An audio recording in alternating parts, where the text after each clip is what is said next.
Markus 12 ayat 9. Jawab Yesus, hukum yang terutama, dengarlah hai bangsa Israel, Tuhan Allah kita, Tuhan itu Esa. Jawab Yesus, hukum yang terutama, dengarlah hai bangsa Israel, Tuhan Allah kita, Tuhan itu Esa. Dan jangan lupa, dalam Markus 12 ayat 29 itu, Yesus berkata, Tuhan itu Allah kita, Tuhan itu Esa. Dia tidak berkata, Allah itu Tuhan kita, Allah itu Esa. Jadi kamu sedang bermimpi kalau berpikir bahwa Tuhan yang dimaksudkan oleh Yesus Kristus di dalam Markus 12 itu adalah Allah yang kamu sembah di dalam imanmu yang sekarang. Kamu tidur terlalu miring, berhayal begitu tinggi. Ya. Lalu kalau kamu mengatakan kamu follow Jesus, kamu tidak pernah follow Jesus kami, kamu follow Yesus lain yang diserupa-serupakan itu loh. Kamu tidak pernah mempercayai Yesus yang mati di kayu salib yang mengalahkan kematian. Kamu percaya yang diserupakan dan diangkat itu loh. Dan kalau kamu bilang, saya follow dia karena saya juga disunat. Kamu disunat usia berapa hari? Berapa tahun kamu disunat? Yesus menurut perjanjian Abraham, Kejadian 17, dia usia disunat 8 hari. Kamu disunat berapa hari? Yesus tidak makan babi, kamu juga tidak makan babi. Ya, dia tidak makan babi karena dia orang Yahudi. Kamu orang apa? Begitu. Lalu kamu bilang kamu cinta Yesus, I love him. Kamu love him dari mana? Dia memberi perintah. Matius 28 ayat 18. Berilah dirimu dibaptis. Kamu dibaptis atau tidak? Lalu di mana cintamu itu? Jadi semua yang kamu sebutkan itu tidak berguna. Kamu kenal yang lain, yang tidak mendatangkan apapun. Yesus yang kamu kenal adalah Yesus yang kita tidak tahu itu dari mana asal-muasalnya. Dan itu tidak memberikan dan menyumbang apapun bagi kehidupan kekalmu. Nih gitu, ya. Jadi tapi sayang sekali, ketika kamu di Kristen kamu tidak belajar apapun, jadi kamu terhilang dari keselamatan. Saya berdoa bagi kamu biar kamu diselamatkan kembali di dalam hidup yang kekal itu. Ya, gitu. Belajar dulu. Tuhan berkati.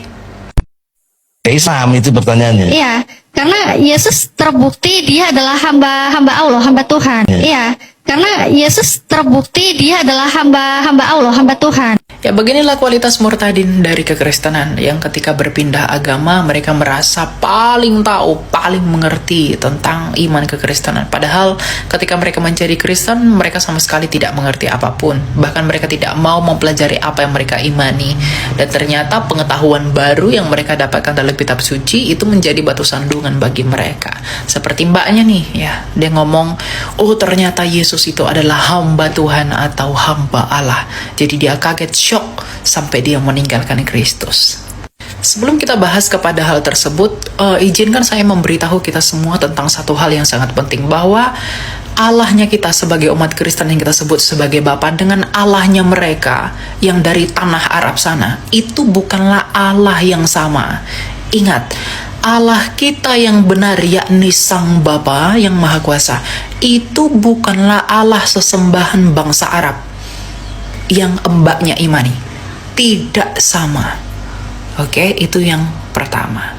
Mengapa berbeda? Sangat sederhana. Karena Allah yang benar, yaitu Allahnya Abraham, Ishak, dan Yakub, yang diyakini oleh umat Yahudi dan disebut sebagai Bapa oleh umat Kristen, tetap konsisten bahwa tidak ada pengampunan dosa tanpa penumpahan darah. Itulah mengapa orang Yahudi selalu memercikkan darah di atas sutuk pendamaian, dan Kristen Yesus Kristus menjadi kurban dengan darahnya yang kudus untuk pengampunan dosa. Sedangkan Allah dari bangsa Arab itu tidak ada penumpahan darah untuk pengampunan dosa. Jadi itu bukan Allah yang sama. Ingat, Allahnya Abraham, Ishak, dan Yakub bukanlah Allahnya mbaknya, yaitu Allah yang diperkenalkan di tanah Arab di abad ke-7. Beda. Oke, camkan itu. Nah, mengenai Yesus adalah hamba Allah dan hamba Tuhan, ingat, Allah Sang Bapa bukan Allah bangsa Arab. Adalah ya dan amin dalam iman kekristenan. Karena Yesus merupakan hamba Tuhan yang menderita, yang dinubuatkan Nabi Yesaya 700 tahun sebelum Yesus lahir. Di mana hamba Tuhan yang menderita itu disebut Mesias yang akan mati oleh karena pemberontakan kita. yang disebutkan oleh Yesaya dalam Yesaya 53. Jadi Yesus merupakan hamba Tuhan, dia memang hamba Allah, tetapi hamba Allah dalam keadaannya sebagai manusia. Makanya dikatakan dalam Filipi 2 ayat 6 dan 7, yang walaupun dalam rupa Allah, ia tidak menganggap kesetaraan dengan Allah. Ia mengosongkan dirinya, berkenosis. Ya. Jadi Yesus itu yang adalah firman Allah yang di dalam daging itu tidak menganggap kesetaraan dengan Allah. Maka dalam keadaannya di dalam daging, dalam keadaannya sebagai manusia, dia merendahkan dirinya, maka disebut hamba Tuhan.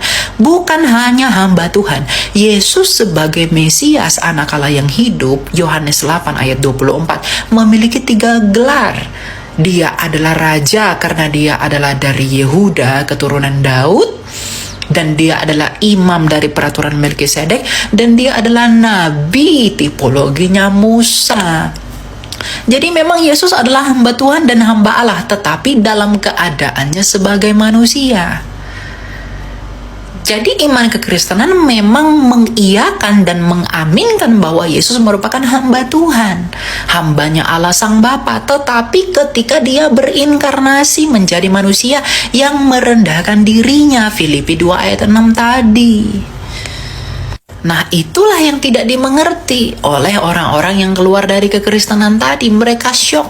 Padahal sebenarnya dalam kekristenan ya memang kita mengakui bahwa Yesus merupakan hamba Tuhan yang menderita. Gitu loh. Ya, jadi ya ini akibat kalau tidak belajar. Mereka bingung, mereka syok. Tapi ya ini harus diberitahukan bagi Anda, karena Yesus sebagai Mesias, anak Allah yang hidup, adalah sepenuhnya Allah dan sepenuhnya manusia. Dan dalam keadaannya sebagai manusia, ia mati dan tersalib. Dan dalam keadaannya sebagai manusia, dia adalah hamba Tuhan yang menderita, yang dinubuatkan oleh Yesaya dan Nabi Mika. Thank you.